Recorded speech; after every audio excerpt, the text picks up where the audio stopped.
নামজারি করা যাবে? হুম। নামজারি করতে কত টাকা খরচ হয়?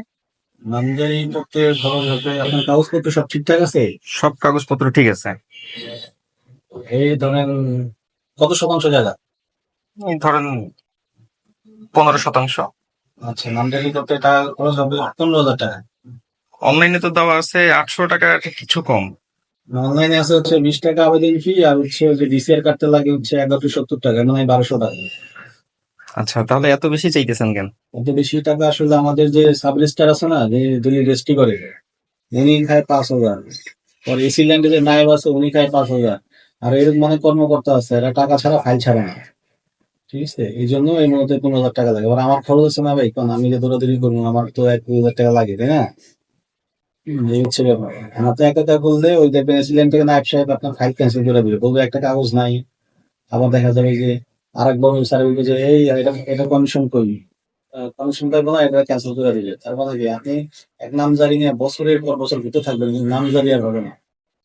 বিষয় হচ্ছে আপনাদের চার্জ বললেন, আপনাদের তো সরকার স্যালারি দিতেছে, আরে ভাই, তারপর আবার সরকারি কিসের চার্জ? সেটা হচ্ছে আমরা ফ্রিল্যান্সিং করি, বুঝছেন? আমাদের পার্ট টাইম জব। মানে সরকার তো এখানে চেয়ারে বসে থাকে, এটার জন্য টাকা দেয়, কিন্তু এই এক্সট্রা 2-1-2 হাজার টাকা নাহলে তো হয় না।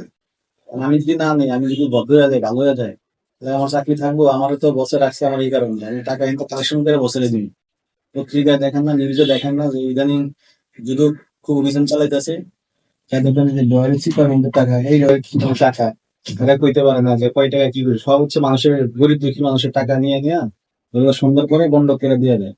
অনেক সাবজেক্ট আছে দেখবেন, সন্ধ্যার পরে যখন বাসা যায় সিএনজিতে বস্তা বেড়ে টাকা নিয়ে যায়। এই যে পিছনে ব্যাগ আছে না, ল্যাপটপের ব্যাগ, এই ব্যাগ ঘুরে ঘুরে টাকা নিয়ে যায় সাবজেক্ট। চিন্তা করেন, ডেলি যদি 100টা নামজারি হয়, তাহলে 5 যাবে কত টাকা?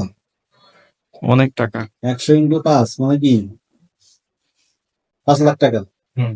এরপরে দলিলে টাকা আছে, ধরুন কোনো একটা দলিলে একটা সমস্যা আছে, কোন একটা দাগ নাম্বার অস্পষ্ট, বা কোনো এসি কি সিএসএস বা কোনো একটা বুলিয়ন সেল লেখা থাকে, তাহলে দেখবেন কি এটার জন্য সে 50,000 টাকা ডিমান্ড করে বসে থাকবে। কোনো কোনো ক্ষেত্রে 1 লক্ষ টাকা ডিমান্ড করে বসে থাকবে। আর একটা মজার ব্যাপার বলি, ধরেন আপনি জমি বিক্রি করবেন অথবা জমি কিনবেন, হ্যাঁ, আপনার হচ্ছে ইয়া নাই, টিন সার্টিফিকেট নাই, টিন নাই, এটার জন্য সে আপনার কাছে যাবে 5,000 টাকা। আবার টিন রিটার্নের জন্য আরো 5,000 টাকা। অথচ এই টিন রিটার্ন নিজে নিজে জিরো রিটার্ন দাখিল করা যায়। আবার যখন আপনি আয়কর অফিসে যাবেন এই টিন সার্টিফিকেট আনার জন্য, উনি বলবেন আমারও দেন 5,000 টাকা। অথচ এগুলো এসব কিছুই লাগে না। এটা নানান রকম ধান্দা ফিকির করে করে মানুষের কাছ থেকে এই টাকা নিয়ে যাচ্ছে। আমি কিছু না বলি, 5,000 টাকা কেজি। তাহলে আমাদের চাপ দিয়ে লাভ আছে? কারণ আমি তো সব গোমর ফাঁস করে দিলাম, তাই না? এরকম গোমর কেউ ফাঁস করবো না। and আপনারা সবাই যদি, যারা হচ্ছে গ্রাহক ভূমি সেবা নিতে আসেন, সবাই মিলে যদি দুদকের কাছে মামলা করে দেন, যে যে এলাকায় আছেন সেই এলাকার ভূমি অফিসে যদি এরকম দুর্নীতির শিকার হন, সোজা গিয়ে মামলা করে দেন, তাহলে হচ্ছে আমাদের যারা বস আছে না, এরা পুরা টাইট খেয়ে যাবে, নবেশ থেকে পালাবে, যখনই দেখবো দুদক আসে তখনই পালাবে। হম। ভিডিওটা ভাই আপনারা সবাই শেয়ার করে দেন, যাতে আপনার আপনার এলাকায় ভূমি অফিস গুলা মানে দুর্নীতি মুক্ত হয়ে যায়। ধন্যবাদ সবাই।